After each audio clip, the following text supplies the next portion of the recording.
आता मला असं वाटतं त्यांचा अभ्यास काय आहे, कशा पद्धतीनं सावध राहा म्हणजे काय सावध राहा म्हणजे ते काही लुटारू आहे का? किंवा ते दरोडेखोर आहे का?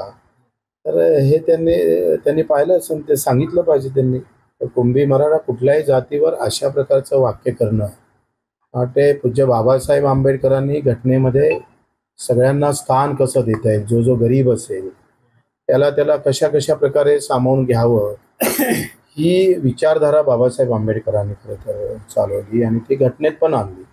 बाबासाहेब आंबेडकरांचे फार उपकारही आहे. पण प्रकाशजी जेव्हा असं बोलतात, तेव्हा खरं तर दुःख वाटतं आणि त्यांनी असं बोलावं याच्यासाठी तर मला वाटतंय काही शब्द नाही आहे. ते वंशज आहे, आम्ही त्यांच्या विरोधात बोलावं.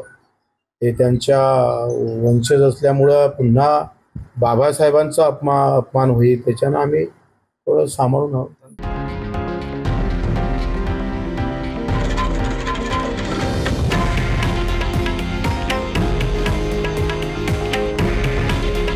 हे आहे देशातील नंबर 1 न्यूज नेटवर्क आणि आपण पाहत आहात TV9 मराठी.